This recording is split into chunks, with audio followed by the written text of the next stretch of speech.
Goeiemôre geliefde broers en susters en baie hartlik welkom in ons erediens vanoggend. Ook aan besoekers wat vandag hier by ons is, baie welkom aan elkeen van u. Ons glo vertrou dat die Here tydens hierdie erediens by ons sal wees vanoggend, dat sy gees in ons sal werk en dat ons dan ook vandag as versterkte gelowiges hier by die huis van die Here sal uitstap. Voordat ons vandag met ons erediens begin, gaan ons eers weer 'n bietjie ons kindersang hou. So ek vra al ons laerskoolmaatjies, julle raak maar soos wat die kwartaal aangaan, al hoe minder. Maar kom in elk geval na vore en ek kom sit julle by hier voor sodat ons vanoggend ons kindersang kan doen. En dis 'n liedjie wat hulle nou al vir 'n geruime tyd lank oefen om uiteindelik die lied nou vanoggend te kan sing. En nou is hulle so min. Dalk was dit die vrees vir die lied se sin wat hulle skrik op die lyf gejaag het. Hulle sing vandag vir ons lied 550.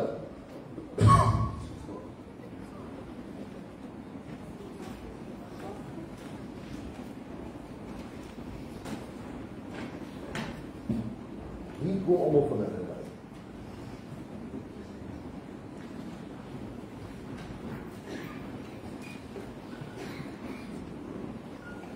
Opwindende liedjie vir hulle. Ek dink julle moet sommer vir ons staan vanoggend as ons die liedjie sing. Omdat julle weet ons die liedjie met julle goedjies wys, né? Bly julle nou dit.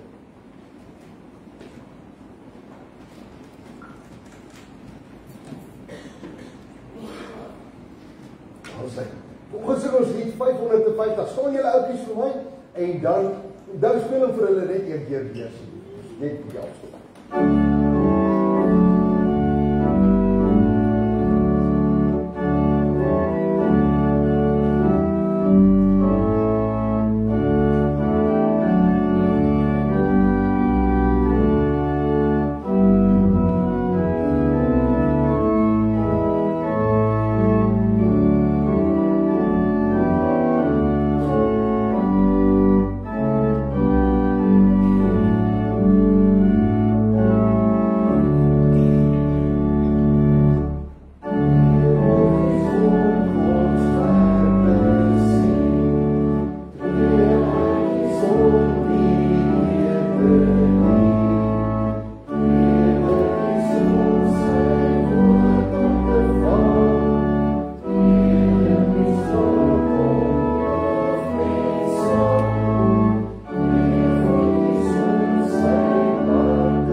Julle het goed gedoen vanoggend. Julle kan weer gaan sit, baie dankie.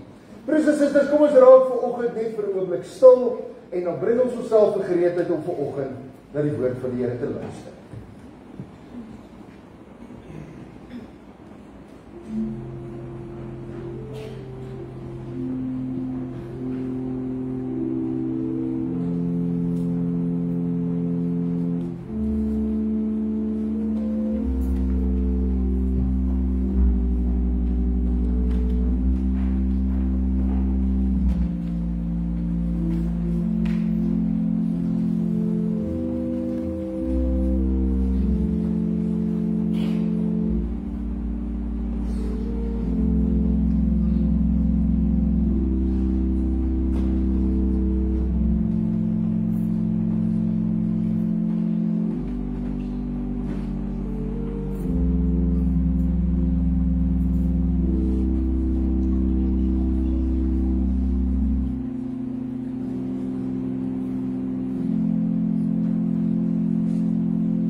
Geliefde broers en susters, die Here Jesus sê dat geseënd is die wat weet hoe afhanklik hulle van God is.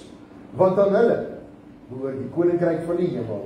Geliefde broers en susters, die genade van ons Here Jesus Christus sal by elkeen wees. Amen.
Skriflesing vanoggend kom by die Nuwe Testament uit Paulus se brief wat hy aan die gelowiges in Filippi geskryf het. Ons gaan daar uit hoofstuk 3 uitlees van vers 1 af tot by vers 16. Ons skriflesing Filippense 3 van vers 1 af.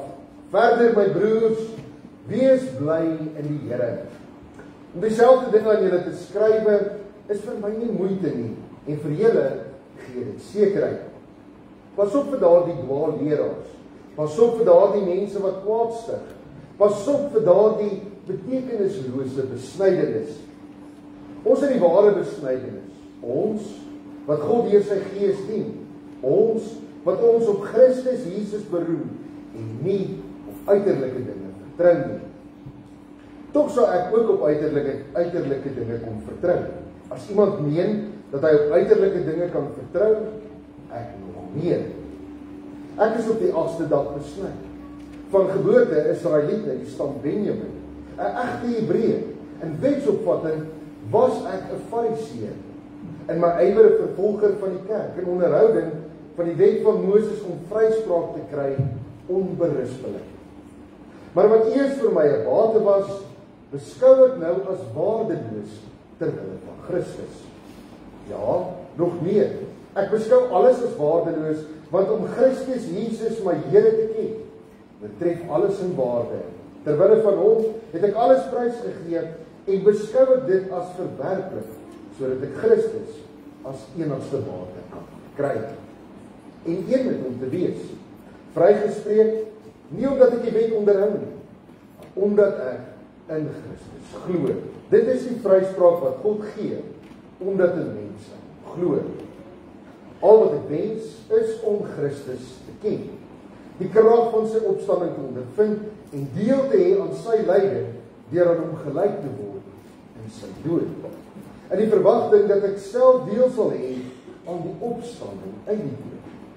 Ek sê dit nie, of ek sê nie dat ek dit alles sal hê of die doel al bereik het nie, maar ek span my in alles myne te maak, omdat Christus Jesus my reeds syne gemaak het. Broers, ek verbeel my nie dat ek dit alles sal hê nie, maar een ding doen ek, maak my los van wat agter is, en strek my uit na wat voor is. Ek span my in om by die wenstreep te kom, sodat ek die hemelse prys kan behaal, waartoe God my geroep het in Christus Jesus. Ons almal wat geestelik volwasse is, moet hierdie gesindheid hê. En as julle in enige opsig anders daaroor dink, God sal ook hierin aan julle die regte insig gee.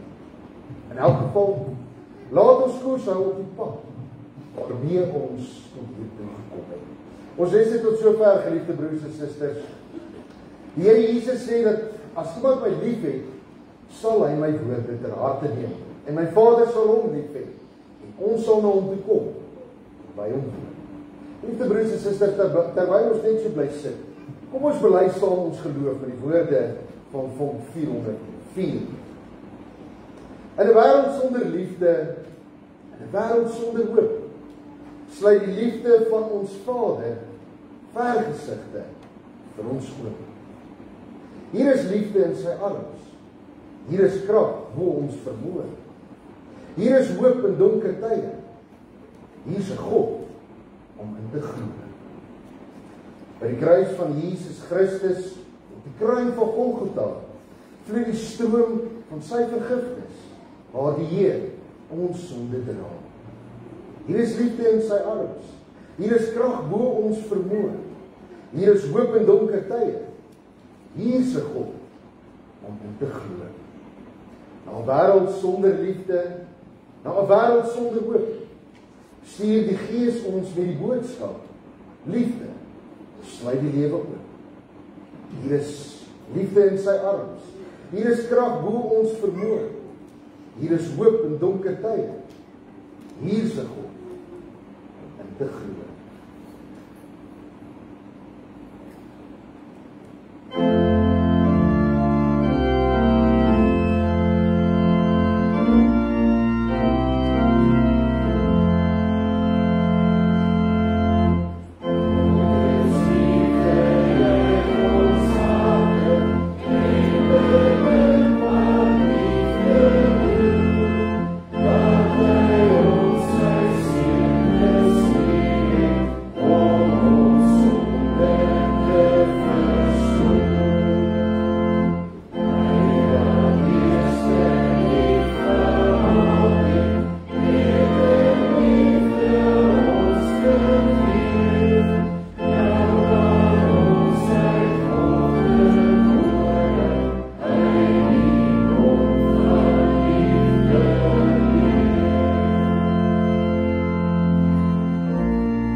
Ek hoor die verhaal van 'n kerk wat hele klompie jare gelede 'n 3 dae lange seminar aangebied het, wat moes gedien het as 'n huweliksverryking seminar. Nou is daar in hierdie gemeente 'n dame en sy besluit sy wil graag hierdie seminar gaan bywoon.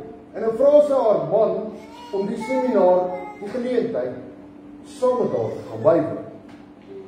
Maar hierdie man is nou nie een van daai mense wat nou daar in 'n kringetjie gaan sit en sê, hallo, ek is Pietie en my vrou was laasweek kwaad vir my gewees. Hy woon nie hierdie tipe goed by.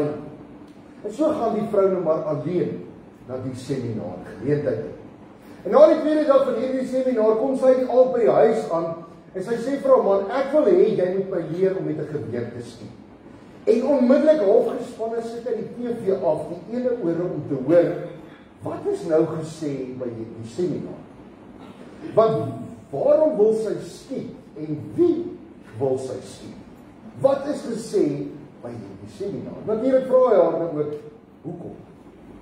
En haar antwoord is eenvoudig, die aanbieder van hierdie seminar het gesê, dat jy moet uitvind waarvan hou jou man of jou vrou, en doen moeite, gee van jouself prys, om dan saam met hulle hierdie iets te doen, waarvan hulle hou om te doen. En sy weet, haar man is mal met ja.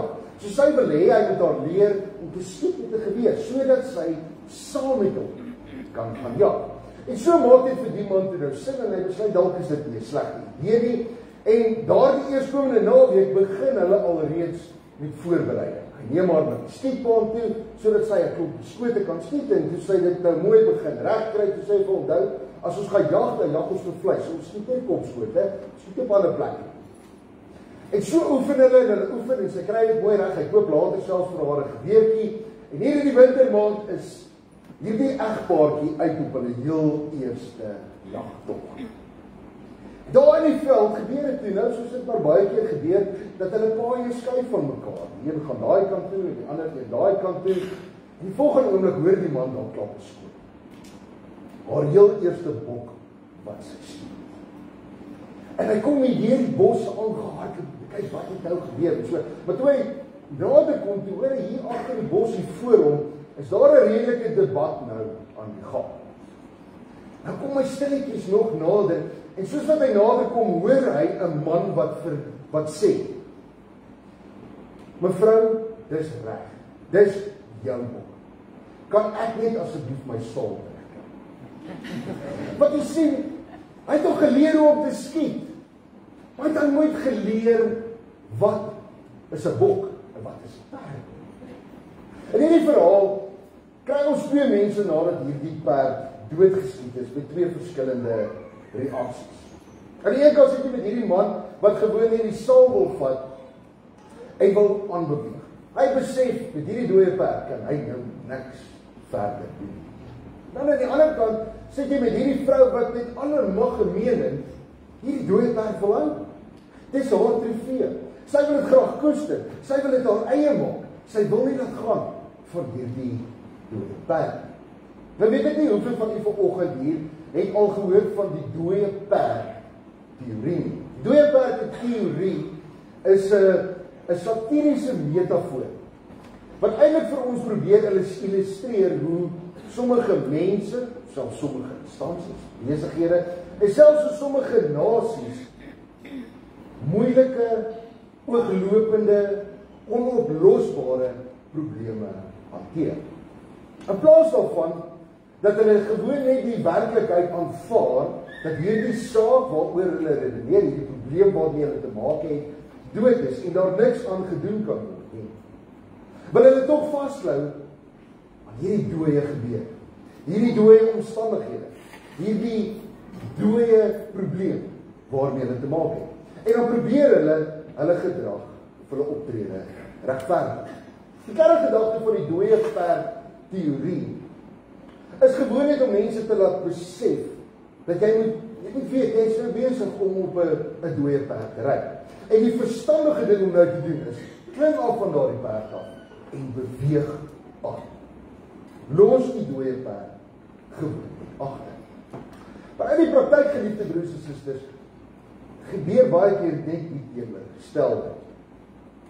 In die praktyk gebeur dit dat mense wil vasklou hierdie dooie omstandighede, hierdie dooie probleem waarin hulle niks kan doen.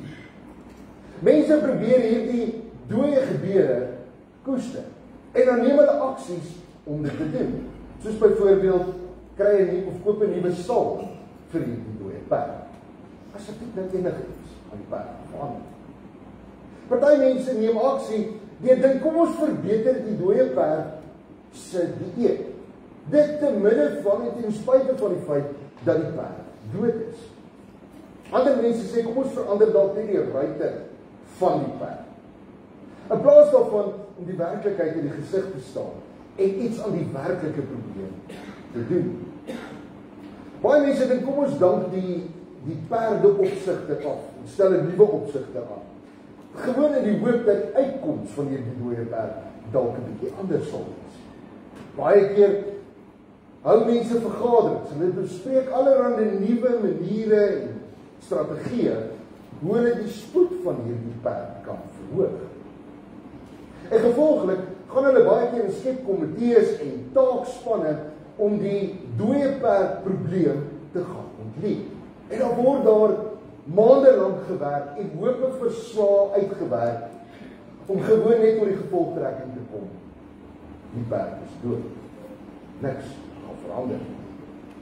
En nou wanneer dit gebeur, dan probeer mense dit nog steeds regverdig deur te sê, kom ons vergelyk dalk ons dooie perd met ander soortgelyke dooie perde.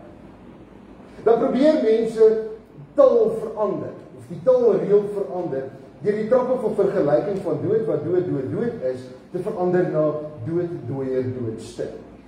My perd is nie heeltemal so dood of so dood soos daardie persoon se perd. Baie keer probeer mense aksie neem teen hierdie probleem waarmee hulle te maak het, deur die konsep van dood te herdefinieer. En in die proses hulle self te oortuig dat daar moontlik nog potensiaal is in die dooie perd. Die dooie perd teorie beklemtoon eintlik vir ons dat ons moet die probleem identifiseer wat daar is en beweeg dan aan van daardie probleem af. Werk slimmer met daardie probleem sodat dit meer doeltreffend sal wees om 'n uitkoms daaruit te kry. Ek gaan net broers en susters, ongelukkig is hierdie dooie perd teorie baie keer waar van ons eie geloof. Daar is baie mense wat se geloof alreeds dood is.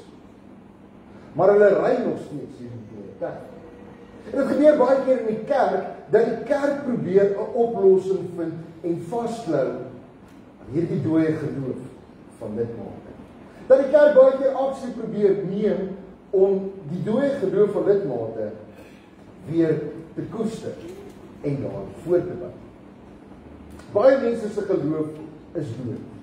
En dan dink hulle, kom ons koop dalk net 'n nuwe saal vir hierdie dooie geloofsperd. Skoop 'n nuwe Bybel, of skoop 'n nuwe Bybelse dagboek, of skoop een van 'n geestelike boek. En wanneer ons dit nou gaan lees, dan behoort ons geloof nou weer aan die lewe te kom. Maar hierdie nuwe Bybel, of hierdie nuwe boek wat ek gekoop het, maak eintlik geen verskil aan my dooie geloof. Hierdie Bybel, of hierdie boek wat ek koop, is gewoon bedoel sodat ek die dieet van my dooie geloofsperd kan verander. Sodat my dooie geloofsperd dalk weer kan leef. Maar my geloof bly nog steeds dood.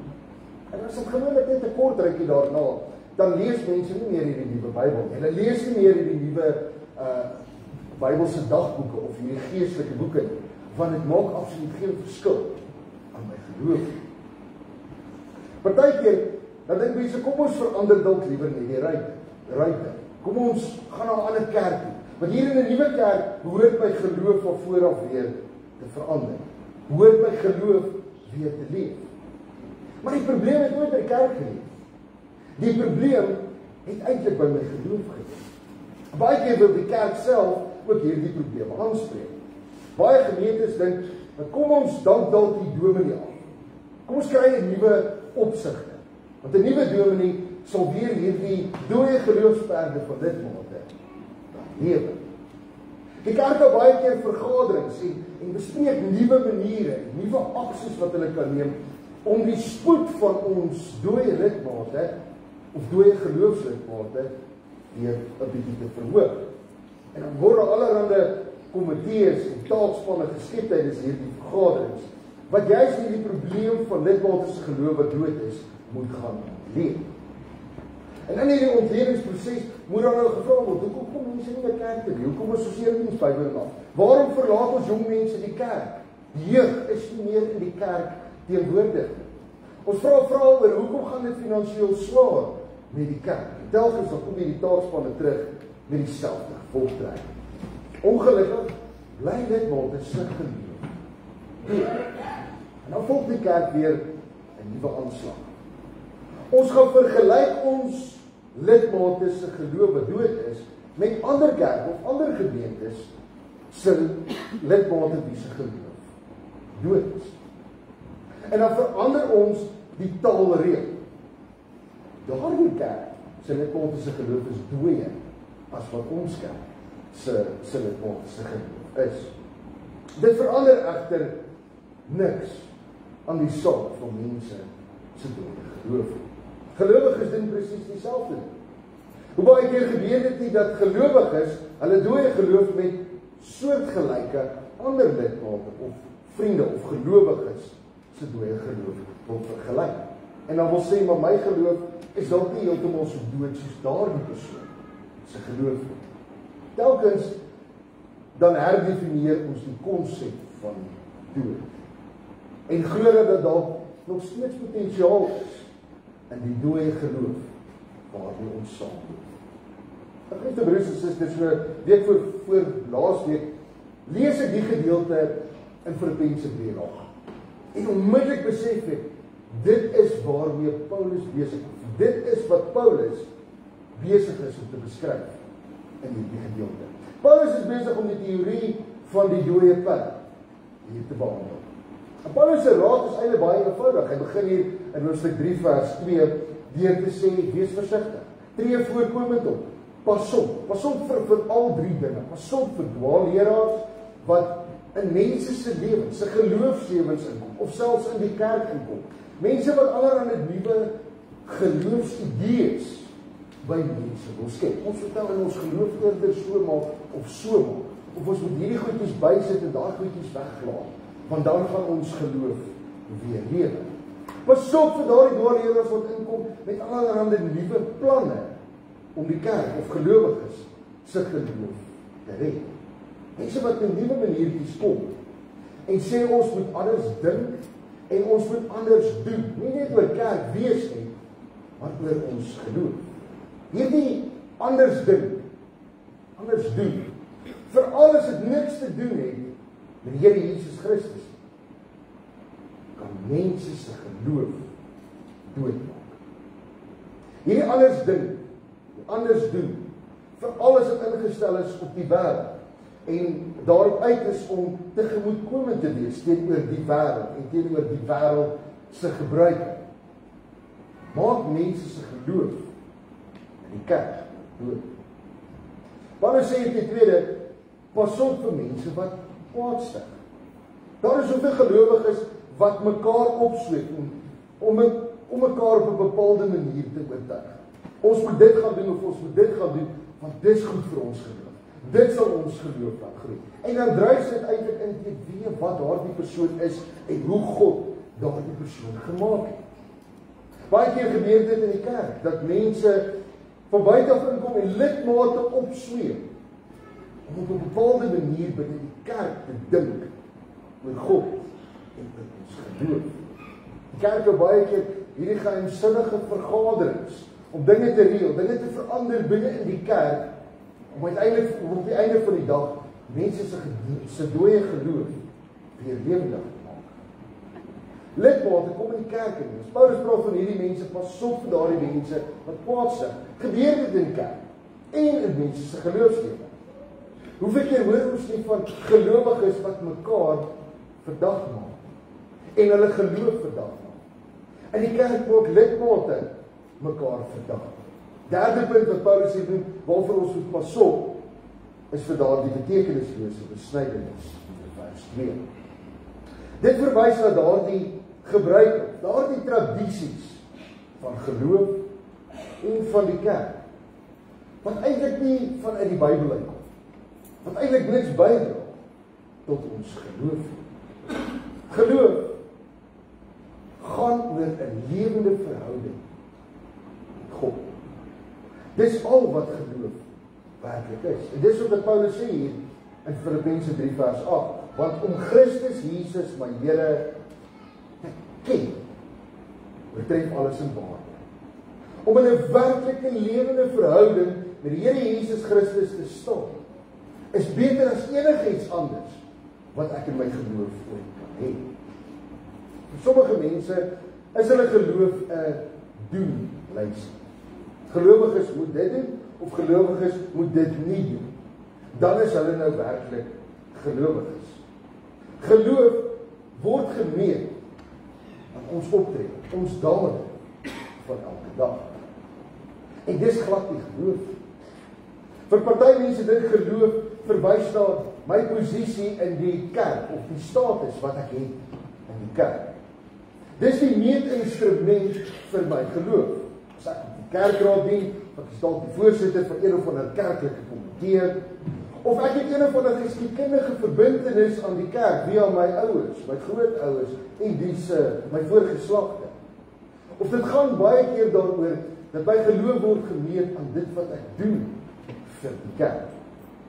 Baie keer word dit gemeet aan my uitgebreide kennis van die Bybel, waarmee ek ander lidmate dan eintlik verneder. Al hierdie goeders is uiterlike dinge van ons geloof. Maar dit bepaal nie 'n mens geloof nie. Dit is presies wat Paulus sê ook hier in vers 4 en 6 van die gedeelte wat ons saam gelees het. Hy sê hier, tog sou ek ook op uiterlike dinge kon vertrou. En dan noem hy hierso dat hy self 'n groot geskiedkundige verbintenis aan die kerk van daardie tyd het. Hy's 'n gebore Israeliet. Hy's 'n egte Hebreër. Selfs in die nakom van die tradisies en die gebruike van die kerk was hy uitmuntend gewees. Hy's besny op die 8ste dag soos wat die voorwaarde was. Hy doen en gaan leef sy geloof baie sterk uit in die wêreld daar buite. Hy sê hy was self in sy ywer 'n vervolger van die kerk gewees. Aan die meetinstrument vir geloof het hy 100% voldoen, die wet van Moses. Hy het die gebed so getrou onderhou dat hy selfs 'n eretitel in die kerk gekry het. Hy noem homself 'n Fariseer. Maar dan sê Paulus, so geloof wat aan hierdie instrumente gemeet sonder moet doen. Geloof is 'n lewende verhouding met die almagtige God. Nou geliefde broers en susters, almal van die sit vanoggend hier en dink dalk by jouself, wonder by jouself in die lig van alles wat ek nou gesê het. Miskien is ek besig om op 'n dooie geloof sy rig te ry. Wat moet ek doen om dit te verander? Wat moet ek doen weer 'n lewendige geloof te kan hê? Hoe moet ek te werk gaan om in 'n lewende verhouding met God te staan, sodat ek ware geloof kan hê? En Paulus antwoord al hierdie vrae in die gedeelte wat ons saam gelees het. Hier in vers 7 sê hy, maar wat eers vir my 'n bate was, beskou ek nou as waardeloos ter wille van Christus. Al hierdie dinge wat ons op ons skouers sit, as memorabilia, gewoon as pryse, omdat ek 'n goeie gelowige is. Dit is nie van belang nie. Hy sê in vers 13, maar een ding, ek maak my los van wat agter is. Ek strek my uit na wat voor is. Ek maak my los van hierdie goed in my geloof, of vir die goed wat my geloof in die verlede juist doodgemaak het. En ek strek my uit na 'n lewende verhouding met die Here. Nou wanneer ons besef dat geloof is 'n verhouding met God alleen. Dis nie een of ander nakomingslysie waarin ek moet voldoen. Dan kan ons tog die vraag vra, beteken dit dat ek moet nou nie meer hierdie lysie doen? En so genaamd nie wat dit beteken. Inteendeel, ons ingesteldheid, ons gesindheid rondom hierdie lysie verander. Paulus sê so in Filippense 3 vers 15, dat ons gesindheid word so verander dat ons uit dankbaarheid goeie dade in die wêreld gaan doen. Dat ons uit dankbaarheid vir die feit dat God vir ons geloof as 'n gawe gegee het, elke dag die goeie in die wêreld gaan doen. Maar dan maak ek my los van die dooie geloofsnade wat so maklik hoog op prys gestel word. Ek maak my los van die goeie geloofstradisies wat ek moet nakom om 'n gelowige te wees en wat niks te doen het met my verhouding met God. Maak my los van al hierdie menslik gemaakte reëls en vereistes. Beweeg aan sodat ek waarlik in 'n verhouding met die Here kan staan. Geliefde broers en susters, sit u vandag, ry u vandag op 'n dooie geloofspad. Paulus sê vir ons in hierdie gedeelte, klim af van daardie pad af. Vat jou saal en beweeg binne vorentoe. Beweeg binne vorentoe en vra die Heilige Gees om jou denke te vernuwe. Vra vir die Heilige Gees om vir jou 'n nuwe ingesteldheid te gee, 'n nuwe gesindheid te gee teenoor God, teenoor jou verhouding met God, teenoor die kerk en teenoor medegelowiges. Vra die Heilige Gees om jou elke dag te lei, om jou elke dag krag te gee, om te bou aan 'n lewende verhouding met die Here. En dan kan ons die lewe tegemoet ry op 'n lewende geloofsberg. Amen. Geliefde broers en susters, kom ons bid saam.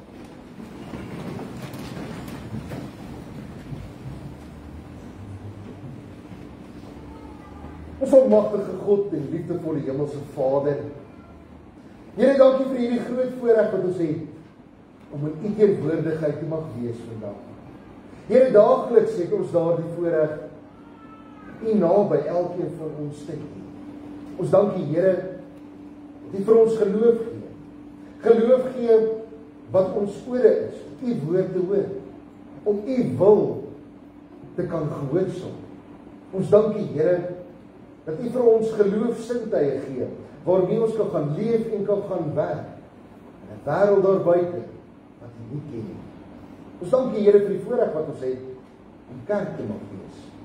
Kerk te mag wees wat daarna streef om elke dag ons verhouding met U te versterk.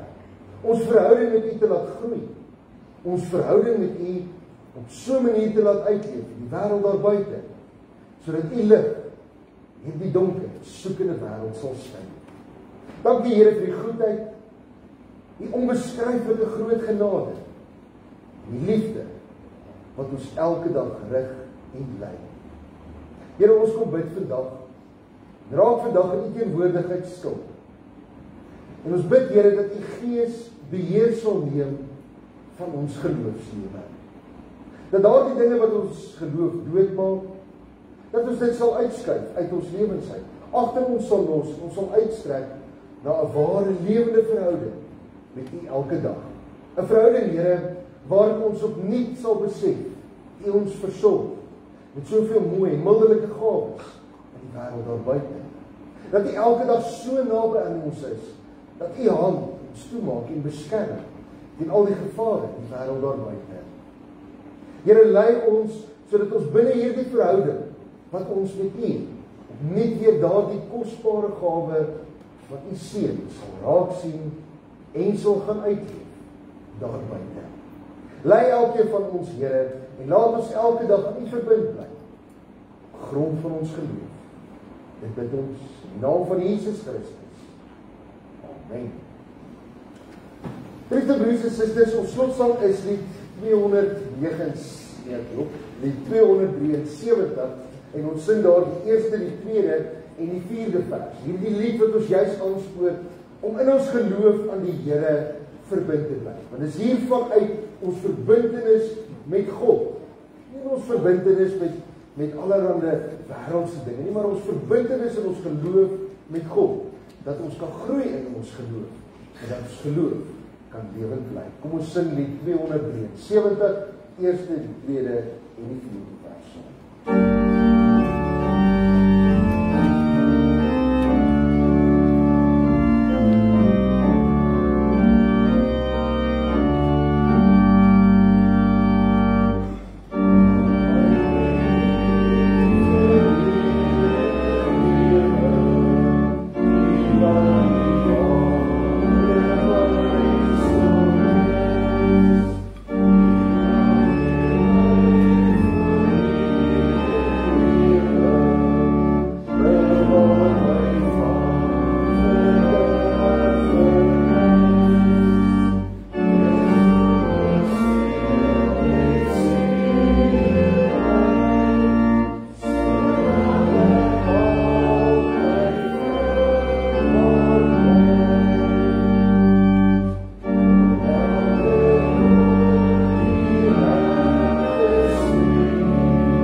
Die Here sal die seën en die beskerm.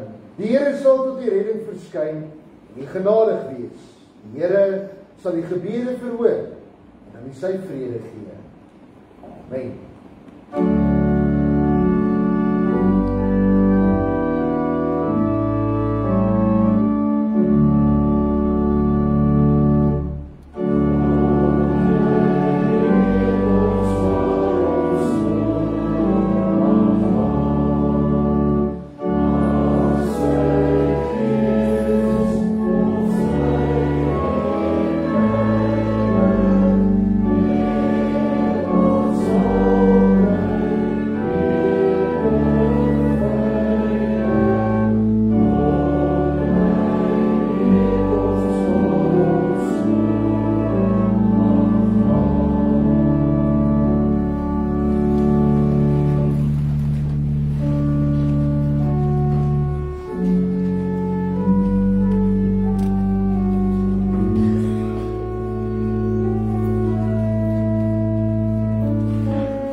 Voordat ek enige afkondigings vanoggend uitlig, ek wil graag al ons laerskoolkindertjies vra of julle nie dalk die diakens wil help om die hervormings uit te deel by die kerk. Julle hoef nie, die van julle wat graag wil, meneer Andrieg het gou by die hervormings gaan haal, so julle kan daar wel net kry, en deel ons nie die hervormings vanoggend uit. Net 'n paar afkondigings wat ek graag onder die aandag wil bring. Ek het iets gesien in die afkondigings, Carlos Kulu is in die hospitaal opgeneem. Ek het met Marlies gepraat en sy sê dit was wel as gevolg van vog om sy hart en om sy longe wat hulle toe behandel het, maar dit gaan al reeds van gister af baie beter met Carlos en hy gaan heel moontlik môre ontslaan word en ons bid ook vir Carlos 'n spoedige herstel toe. Dan die Annette van der Merwe is ook weer in die hospitaal opgeneem. Sy is nou al die 5de keer van Desember af wat sy weer in die hospitaal opgeneem is. Wil die baie sterkte vir Tannie Annette. Ons glo en vertrou dat sy hopelik weer binnekort terug by die huis sal wees. Baie sterkte vir julle. Dan broers en susters, daar's nog so 'n bietjie kos oor nadat ons gisteraand ons koop 'n lepel proe aand gehad het. So die van u wat nog nie 'n lepel gekoop het vir R5 kos en gisteraand nie, het baie uitgemis want daar was heerlike kos beskikbaar gewees en daar is nog 'n bietjie oor. Natuurlik het die kos ons nou oornag so 'n bietjie ryper geword, meer smaakvol geword. So wat ons spreek gaan die pryskos nou opgaan vir ons. So die van die wat nog nie kos gemaak het vir oggend nie, is meer as welkom om kos te kom koop hier agter. Dit is nou nog steeds R5 'n lepel. Ons het die prys nie verhoog nie, ons het die lepel net kleiner gemaak. So asseblief kom koop van die kos wat nog oor is. Daar is nie baie oor nie. So ons gaan nou maar werk op daardie Engelse uitdrukking first come first serve. So moet nou nie die geleentheid misloop nie. Kom koop gerus vir die kos hier agter. Daar's nog lasagna oor, daar's nog 'n hele klompie hoenderpote oor. Daar's geen ertjies nie wat daar is. Maar daar is nog 'n bietjie slaai oor. Daar's nog ek weet nie of ek dit moet sê nie, ek het dit baie vir myself kry, as ek vir souskluitjies oor. So asseblief, daar's nog melktert oor, so asseblief kom koop gerus vir u van daardie kos wat oorgebly vanoggend. Dan broers en susters, maar herinner ek u ook aan ons seminar waarmee ons tans besig is. Ons Woensdagoggend 10:00 en Woensdag aand 6:00. Die tema vir die seminar is die 6000 jaar plan. Woensdag wat verby is, het ek net so 'n bietjie die agtergrond geskep waarteen ons gaan werk met hierdie 6000 jaar plan. En ja, soos ek vir almal by die geleentheid bygewoon het gesê het, van hierdie week af gaan ons bietjie begin bloedtrek by die seminar. So ons nooi almal van die uit in die seminar geleentheid te kom bywoon. Eerskomende Woensdag het sy 10:00 die oggend of dan 6:00 die aand hier by die kerk. Dis die enigste afkondiging vir daar is, geliefde broers en susters. Onthou asseblief ons oesfees kaartjies wat beskikbaar is in die kantoor en dan enige bydraes wat jy wil lewer tot die oesfees kan jy gerus dan ook bring en dan wens ek vir elkeen van julle baie mooi, 'n baie rustige en 'n baie geseënde dag. Baie